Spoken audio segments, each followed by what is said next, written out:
With the body and paint work complete, the engine running and ready to install, our 1968 Plymouth Roadrunner is a month away from going home. Wait a minute, we haven't even introduced this car. All right, let's take it from the top. They're coming to get you, Barbara. In Springfield, Oregon, dead Mopar muscle cars are coming back to life. Restored by Mopar master Mark Warman. Joined by his out-of-this-world cousin Dougie. Oh, hi, Mark. His apprentice and daughter, Alyssa. Whoa, stop. And his childhood best friend, Royal. Mark hates everybody. His protege painter, Will Scott. You got one job. This is Graveyard Cars.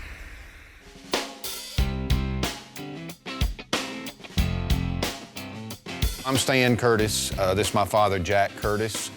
So a few years ago, I got a phone call from the Curtises. They had a 1968 Plymouth Roadrunner that had been in their family forever. It had also been setting out back in the weeds forever. And, you know, life gets in the way, so sometimes it's a pecking order, right? A car isn't always at the top of the pecking order. I had 3 small children, so I go down and I spot this Roadrunner. And first thing I spotted was the 4-speed with a straight seat. And I'm thinking, I think that'll work. It was a durable car, very durable.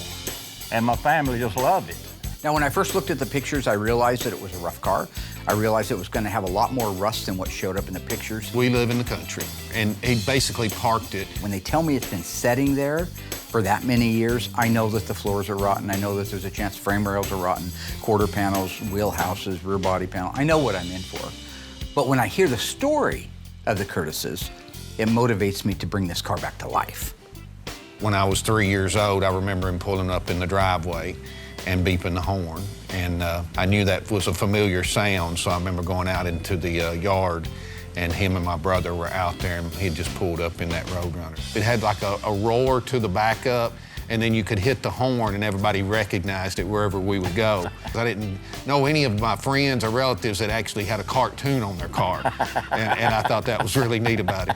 In 1968, when Plymouth had the idea for the Roadrunner, they needed to get permission from Warner Brothers to use that character. Warner Brothers did bless them to use the Roadrunner character in the name, but they couldn't use the full color version. I don't think Warner Brothers was on board yet, exactly. They said, yes, you can use the black and white version, you can't use the full colorized version. That's why, like even on the Curtis's car, the black and white Roadrunner bird will be installed, because that's correct for 68.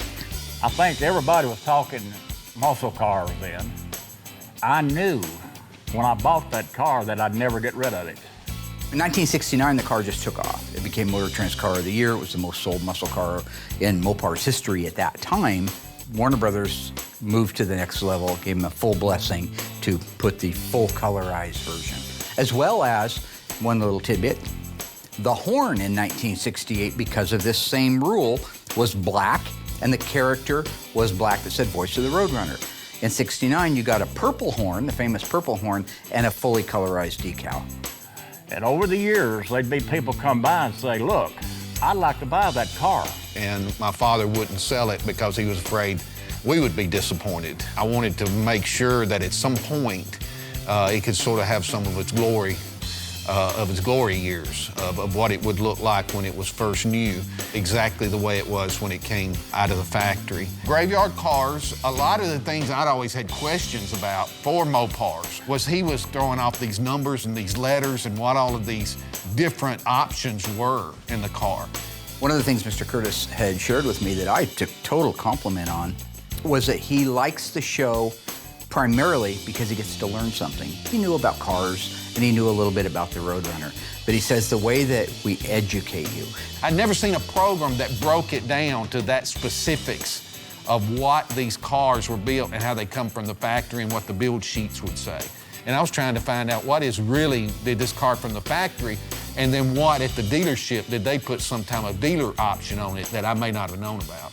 The way that we talk about the nuts and the bolts and the fasteners and what's correct and what's not and what numbers are right and what ones aren't, that's the stuff he really sinks his teeth into. I watched this show and I come to find out Mark, and I'm kind of blowing smoke, but he's good at it. The best. And that's just my opinion, but I think it's a pretty good one. Is he looking behind? So this process is just like any other one. The car comes in, we put it on a bin pack inside the shop, get it up in the air, disassemble the whole car, and then at that point, market inventory, what we have, what we don't have. If we do have this part, is it savable, or we're gonna have to replace it? So he does a 3 or 4 page list on each car just before we tear it apart, and then through that whole process.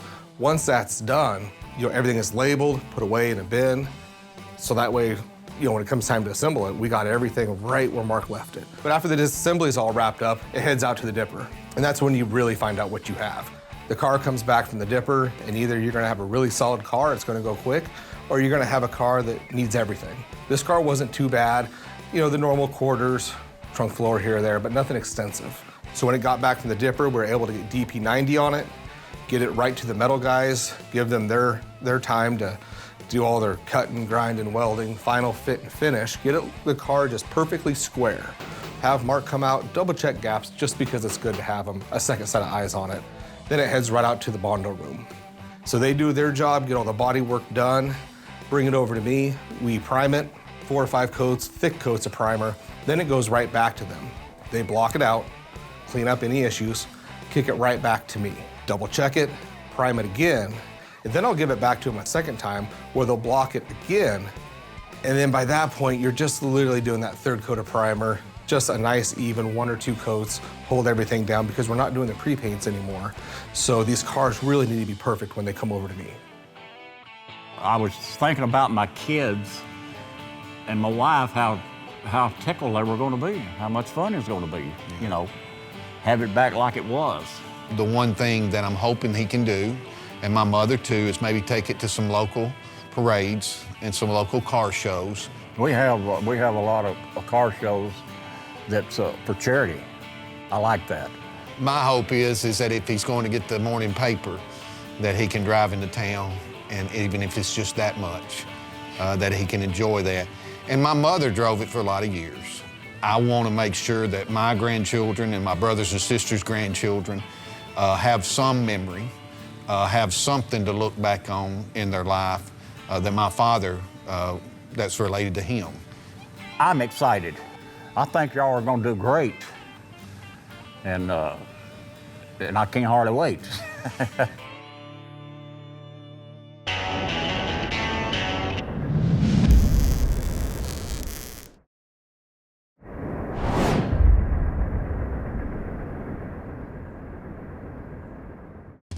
So we're getting ready to do our initial fire up on the 383 for Mr. Curtis's 68 Roadrunner. Remember, this is a numbers matching engine. Everything about it's numbers. It was very original when we took it apart. It's very original now. It just looks a whole lot better. So hopefully it fires right up. We don't have any leaks, squeaks, rattles, knocks, and all the things that can happen. Maybe we get lucky again. Maybe we get good again. And then it will be ready to install in the car when it comes over from the paint shop. Are we ready? Are we ready, Freddie? It's another one, baby. You don't look very confident. What is your problem with confidence? You need to get more confident. Is it because every engine we've touched in the last year is blown up, broken, lost oil out the back? And I always put the distributor in backwards every time, right? Now, just for the record, folks, we've never blown up an engine. We've never had that's a lie. We have had a remain seals leak, but we've got that cured because Mancini makes a billet aluminum remain seal that took care of that little problem. A couple years ago when I was talking to Mancini Racing, I was telling them we're having a lot of rear main seal issues leaking. Do you offer the rope? We'd like to go back to the rope style. And they said, no, those are long gone, but we might have an answer. So they sent us out this cool billet aluminum rear main seal retainer with this trick seal in it, and we've never had one leak since then. This is one of those engines. Made our life Other than that, easier. Doug likes to put the distributor in backwards. Always. Because it keeps us on our toes. Uh-huh. Have we got fuel in here yet? Yes. Okay, Do you want to look in there?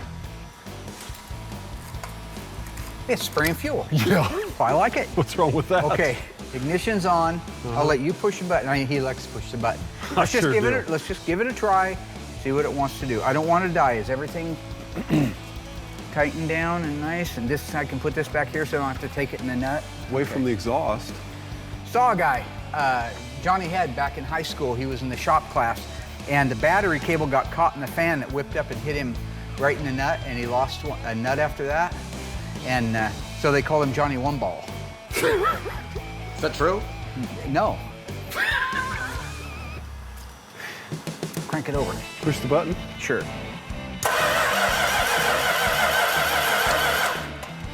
You want to turn the ignition on, or you just want to crank it over?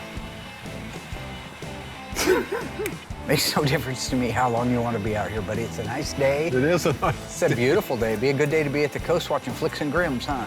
Mm-hmm. Push the I'll button. explain it later.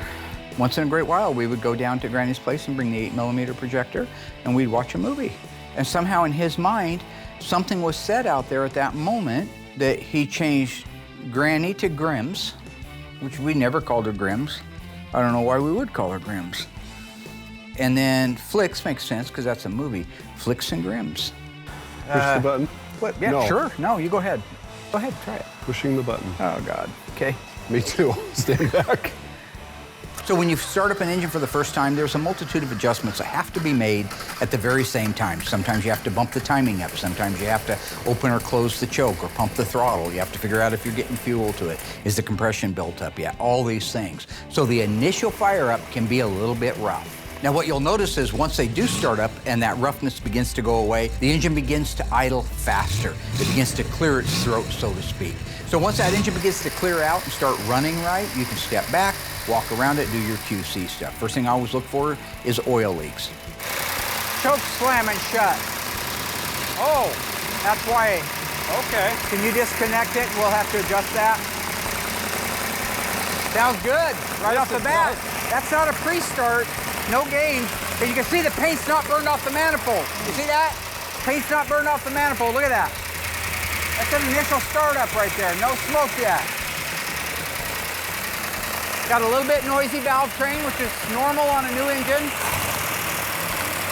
We're gonna hold the RPM up so the cam can break in.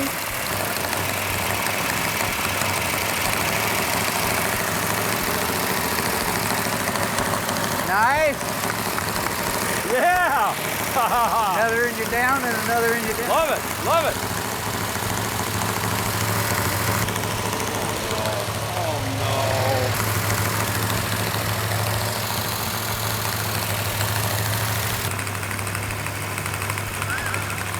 All right, we have the engine running exactly the way it's supposed to. No leaks, no rattles, no knocks.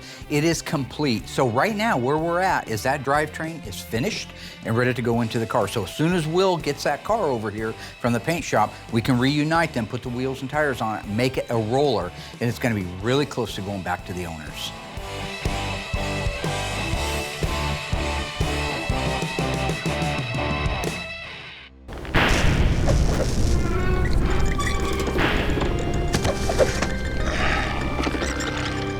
Hey Ghouls, back in season 10, episode 13, we finished The Little Dead Wagon.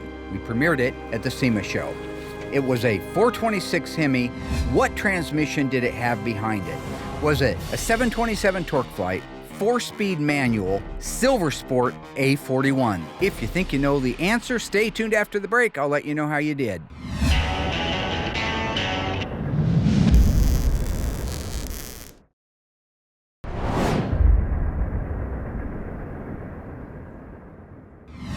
All right, folks, how did we do on that one? Our Little Dead Wagon with the big old Hemi in it. What transmission was behind it? If you said the 727 Torque Flight, congratulations, good job, you got it exactly right, and you were paying attention. We took a 727 Torque Flight out of a 4-wheel drive truck, had it completely polished and rebuilt down at Monster Transmission. We also customized a pistol grip shifter to work on the automatic transmission. If that wasn't enough, we did custom wood floors, Krager wheels, Hoosier 33-inch drag slicks, a 9-inch Ford housing with a 489 Mosier pig unit, and all of the lettering was not decals. It was hand-painted on, just like the old days, by Brenda Kellerson. Today, Justin and I are installing the decal on the 1969 Charger Daytona. I did mean to ask him if you've done one of these, or you haven't? I haven't done one. I've just been around with my dad. He'd paint them on there. He painted his on? Yeah. Yeah, no chance of getting a bubble in that. That's a lot easier, actually. Yeah. Now, keep in mind when you're talking about vinyl graphics or painted on stripes, it is not an assembly line process. It is not manufacturing that does it. It's not automated. It's all a human being doing it. Unfortunately, it's not factory, so we're going to do it this way. It's the perfect day for it. It's raining cats and dogs, middle of winter in Oregon. There's nowhere I'd rather be than in this shop out of the weather. Oh, yeah. So that means there's room for error. There's also room for variance. That's why before I disassemble a car, if it has an original decal on it, I document the heck out of that. I make sure that I have all the measurements from the back of the panel to the leading edge of the decal to the back edge of the decal. Where does it lie in space for the side marker light? I document all those so that when I'm putting it back together again, good, bad, right, or wrong, I can put it back exactly the way it started life. And that's our goal, is to put them back exactly the way they started life. We've got to make sure that we know where this decal goes in space. Make a mark. We won't put it on yet. Just make a mark where it goes in space so we can put the deck lid one on first. The deck lid has to go on first so we have the right trajectory coming off of it for the 2 quarter panel ones. So that's what we're establishing right now. So go ahead and give me one at 1 inch. I want that end of it at 1 inch. Perfect. Great. So that's not bad for what we're doing. Okay. That looks right, yep. Now we don't have much up top here. Okay, so you come up a little bit. So here's my tape, and that's right on line at the bottom. That's pretty close right there. Yeah. Okay, so I'm liking that, and I'm liking that. I like that. Now, when it comes to this deck lid decal, there's a few things you have to be mindful of. Number one, the factory did a terrible job. If you look at my original pictures of that, it's appalling. I mean, nobody had ever adjusted the deck lid after the fact. You can see that it fit the way it had to fit. But the decal doesn't even match up lengthwise, front to back, from the quarter panel to the trunk lid. And then they're askewed, maybe 1/4 of an inch. I should have put a tape measure on that, I didn't. But it was terrible. That was the mass production. Even though it was still done by hand, it's still considered mass production. They had a short period of time to build over 500 of these cars. That was one of them. Oh, it's beautiful, yeah. For what we're needing right now, which is to establish where that goes in space, that's it. We need to put a piece of tape right where that black graphic goes on there, and that's our measurement. Okay. So this piece of tape right here represents where the bottom of the decal is gonna go on our deck lid graphic. We'll center it side to side so it has the same amount of overhang on each side, but where it goes strategically, we just need to make sure. So this tape represents the left-hand side. Let's measure from there to there. So really what's important is to make sure that that decal front to back is where it needs to be and that it lines up perfectly with the quarter decals. That way when you look at it on the side, that entire line and that entire trajectory is the same from side to side. We'll turn this over and tack cloth this. You just want to make sure that all your surfaces are clean. So he's got a tack cloth, the same one they use for painting.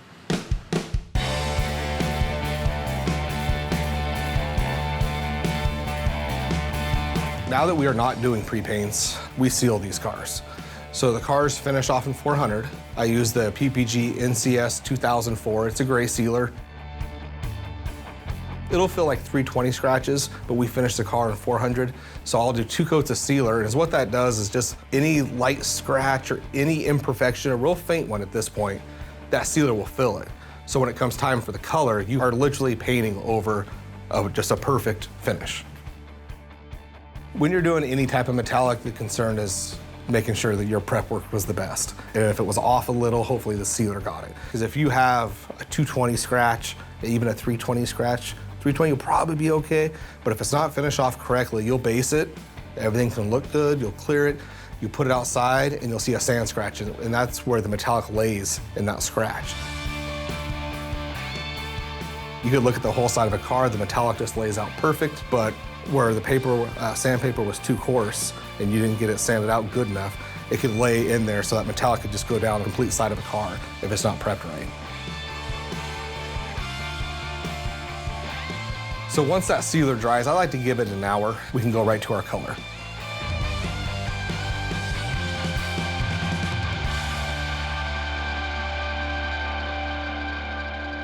Car's looking good.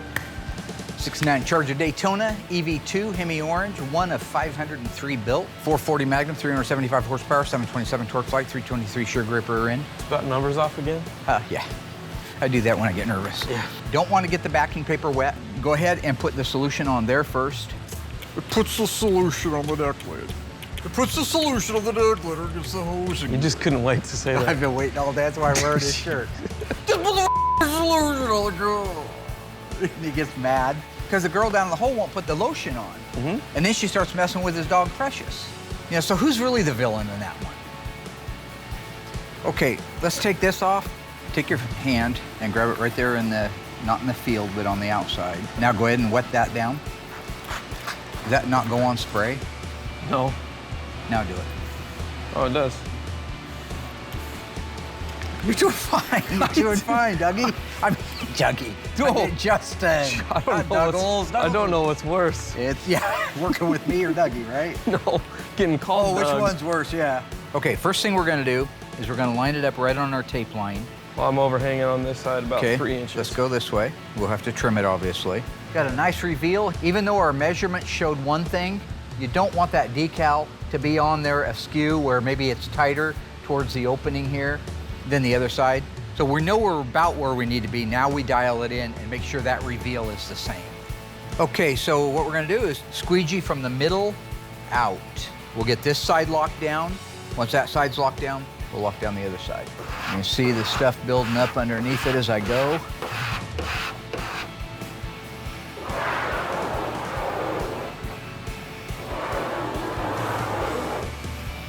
Okay, go ahead and do your side. These are actually these long flat panels.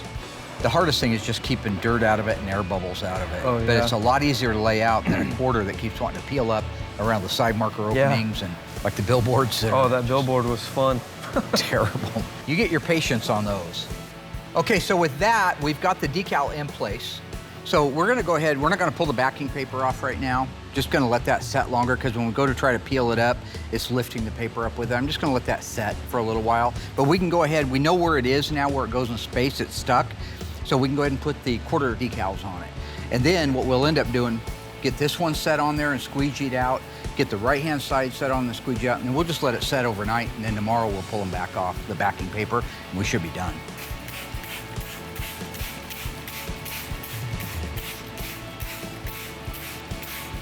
All right, yep, go ahead and set that down there. That's supposed to be at the bottom. I gotta come up there, okay.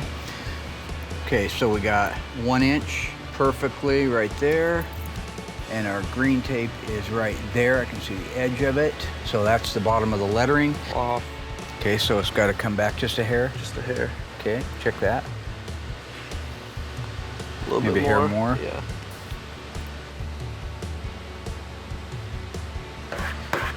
Get this stake down by just starting right there. Get that leading edge.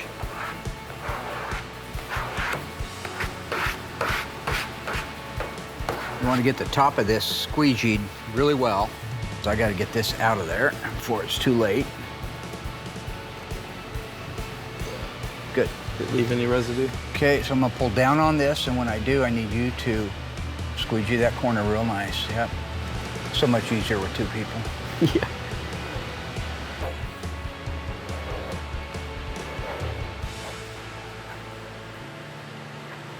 Down to that style line. Okay, so we got that side on. It just needs to dry overnight. We're gonna go ahead and put the passenger side on, and then we'll pick back up with the removal of the backing tape and sticking all the edges down. Same as this side as it is on the other. And we're right at 1 inch. And we got about the same overhang. Yeah. Go ahead and lock it down.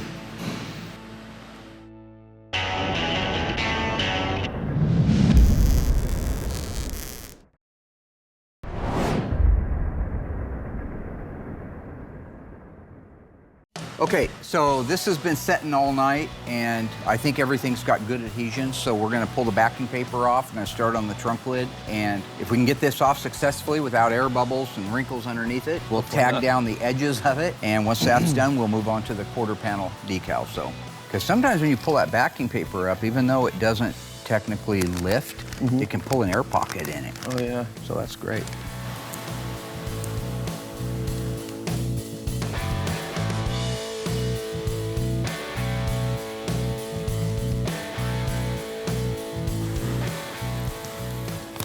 It's looking really good. Yep. It's looking good. Oh.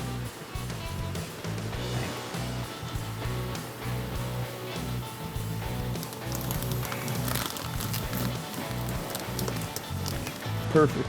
Yeah, it's right on it. The decal came out absolutely perfect. Justin is great to work with because he's really growing as an assembly tech. I'm at a point now where I don't even have to be there. I just like to be there. I like to be there for a multitude of reasons. Torturing people's one, practicing some of my new comedy bits, that's another one, but also making sure it gets done right. I get set somewhere in the priority list. Now that we got the decal done on the Daytona Charger, we're at a point where we can put the spoiler on. Once we put the spoiler on, we can move to the front end of the car. Look at how big that decal is. Yeah. I mean, that's like, it's not a little badge on the back of it that says Bill's Toyota or something. I mean, this is in your face saying, this is a Daytona, what you gonna do about it, right? This is a Jerry Crandall version of a car right here. What are you gonna do? I can't say that anymore, but I guess I can't even bleep the word now because you can see my mouth is, you can see that. Why don't they just pixelate around your mouth? Well, I don't know, why don't you call the editors and ask them? I'm just telling you I can't say.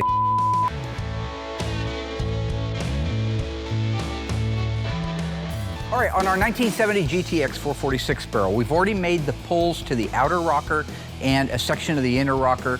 The inner structure for the quarter is also pulled. Now, all of those things are not only pulled out, and you've seen that previously, but we have it all trimmed away to a point where we can come in now. This is the most crucial part of the pull on this, is to be able to clamp right onto the floor, where the floor meets the inner rocker and the under seat pan, and make a pull directly on that. We're trying to save the under seat pan. So I'm gonna be working with Shane. Shane's gonna make the pulls on it, and you're gonna watch the floor itself come out, and while it's out and under a load stretched out, he's going to do stress relieving. He's gonna hammer that area until it's shaped the way he wants. Then when he lets off of the actual pump itself, it won't go back, it'll stay where it's at. Once that's done, we can go ahead and start building out that inner structure pieces and putting the car back together again.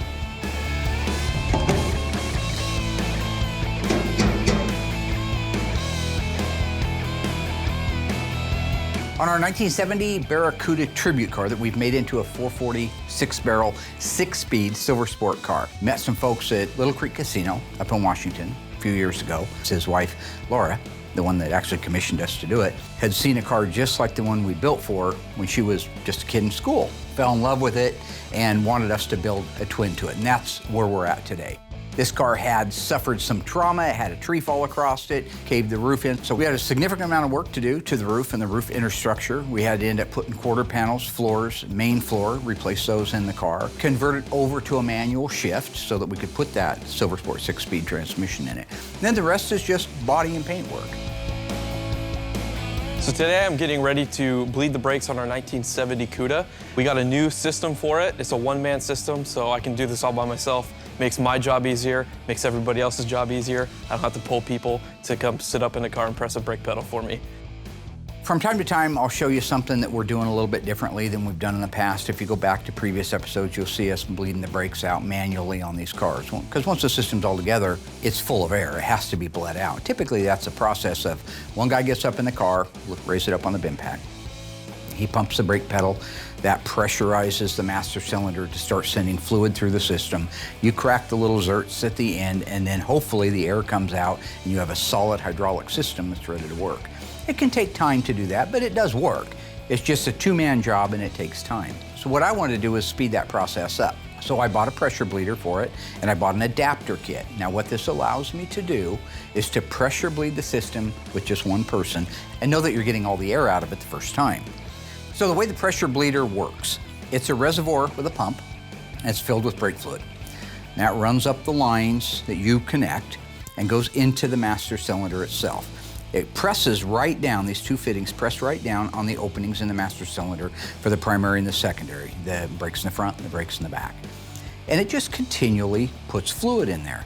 So because now you have this constant flow of brake fluid, no chance of introducing air into the system, you get a constant movement of fluid out of that master cylinder. So we can bench bleed it like we did, comes out of the master cylinder, up over the tubes and down into the cup. You could fill that cup up until the reservoir on the ground was empty. Be no reason to. All you're trying to do is bench bleed it and get the little bit of air that's in the master cylinder out before you bolt it on the car.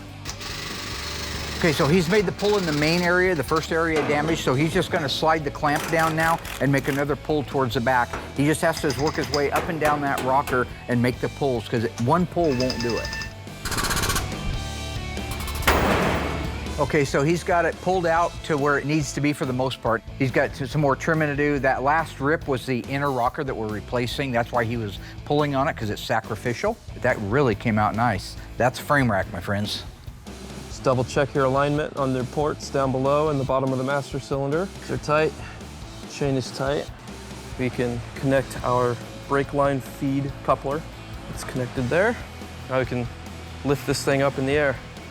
Once the master cylinder is bolted on the car, there's a series of adapters to make sure that it's a tight fit. You make all those connections, tighten it down, connect your hose from the reservoir into that adapter, and you're ready to begin bleeding. So once you're all pressurized, all the fluids in the system, you want to go to the back of the car, furthest point away from the master cylinder, and begin bleeding. Pressurized system, all you do is crack that bleeder valve until you have solid fluid coming out. Then close it. Go to the left rear, crack the valve, solid fluid, close it. Lather, rinse, and repeat. So the Cuda's brakes are bled, they're done. The new system worked out perfect. I couldn't be happier. Now that that is done, we can get this car ready for the initial fire up and then ready for alignment.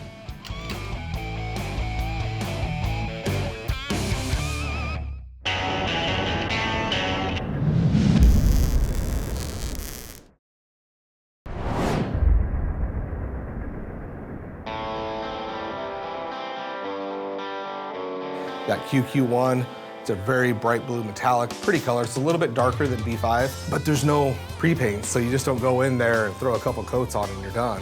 As far as transparency goes, every car is different. But in these blues, I have noticed the blues and the greens, they take that 7 to 8 coats to get complete coverage. So I have to go back to doing spray out cards. So that spray out card has 4 different variations of colors that you could potentially be painting over. So you do that spray out card and you cover it, you hold it up to a light until you can't see through that card anymore. Once you have your coverage on that, you know that's exactly how many coats you need on the car. And because you've sealed it, you know you don't have any small imperfections, sand scratches, any issues, pinholes, stuff like that, because you'll see that in the sealer.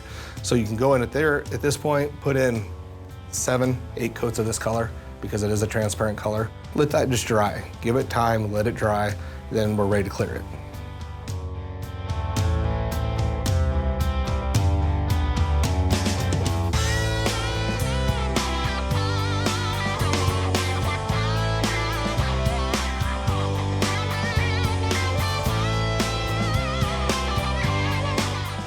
I prefer just to paint it once, not doing the pre-paint at all.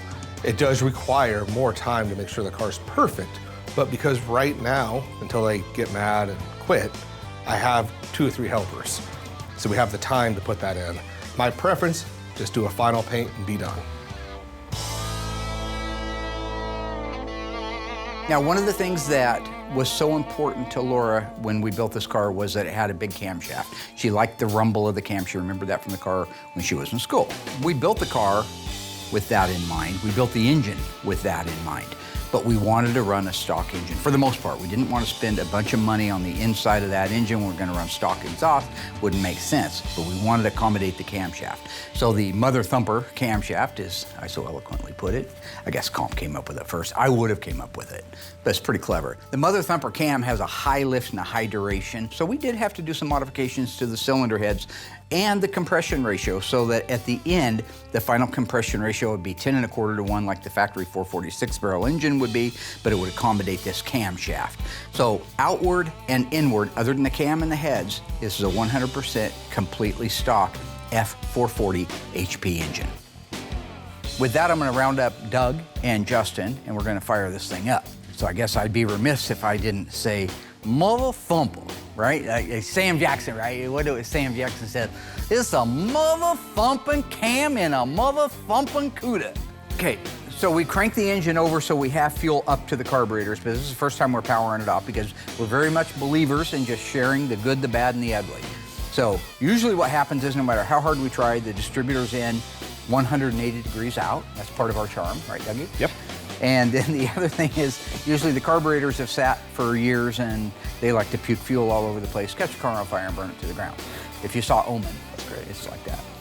But we're gonna try it anyway. So looks like it's got some fuel in it. We've got a remote starter here and the key is on. The transmission is in neutral. Let's see what it wants. For your Right, guys' Justin? safety. Yeah. Right? That's a good sound. Hey! No way, no way. Can't be that easy, right? No. Wow.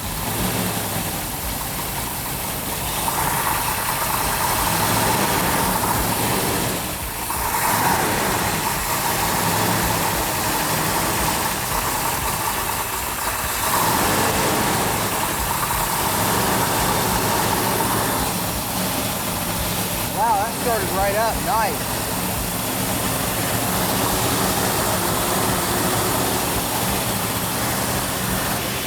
So what we're doing is going to let that run for probably 10 minutes. You guys won't be there for all of it. But once it's ran for 10, 15 minutes, the cam will be broke in. Then we can lower the idle down. At that point, we'll go back and listen to the cam in the back. Sounds like a big cam right now. Yeah. Sounds like a huge cam. Okay, we'll be back.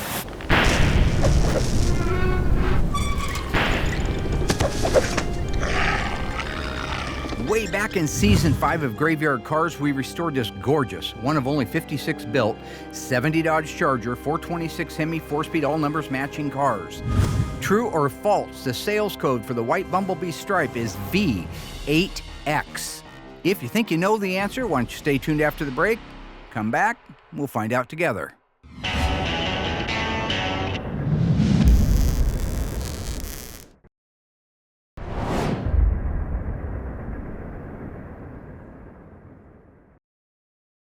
So we just finished starting it up. I got the idle set down. Fluid levels are all topped off. Listen to that. Motherfucker!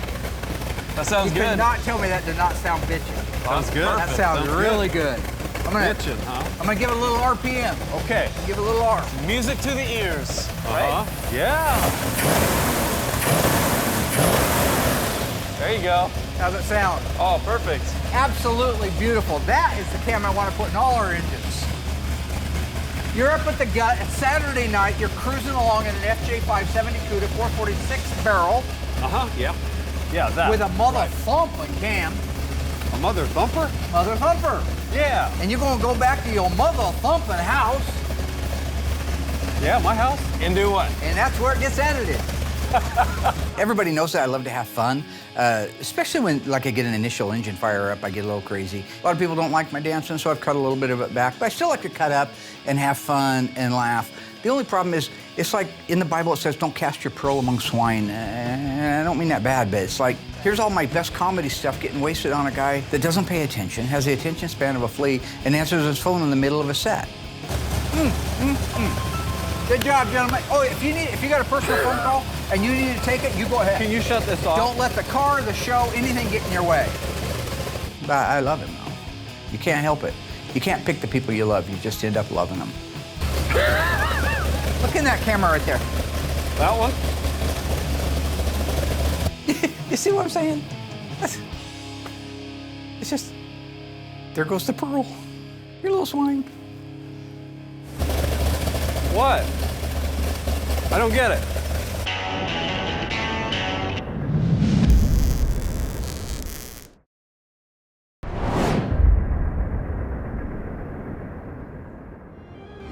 All right, my ghoulish friends, how did we do on that one? True or false, V8X is the sales code for the white Bumblebee stripe. If you said true, you are wrong, but I threw you a bit of a curveball.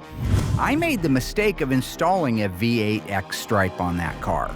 It was supposed to get a V8W. So if you watch the episode, you'll see where I was taking the black tape back off and putting the white tape stripe on. V8W is the sales code for the white bumblebee stripe on a 1970 Dodge Charger. This car also featured a V1X black vinyl top, A34 410 Dana Super Track Pack, bucket seats, C55, and a C16 center console, just to name a few things.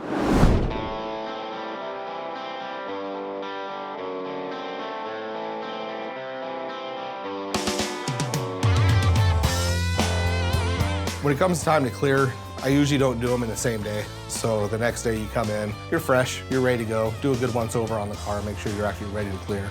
We use the PPG DCU 2021, which is a polyurethane clear. It's a very thick clear, lays down good, cut and buffs great, holds a great shine, great product from start to finish.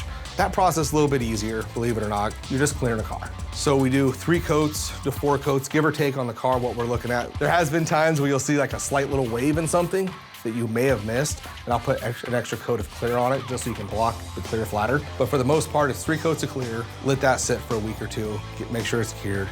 And then my new helper is great at cutting and buffing. I literally paint these cars and then just give them to him. He does the cut and buff on them from start to finish. They look great, and then they can go right to assembly.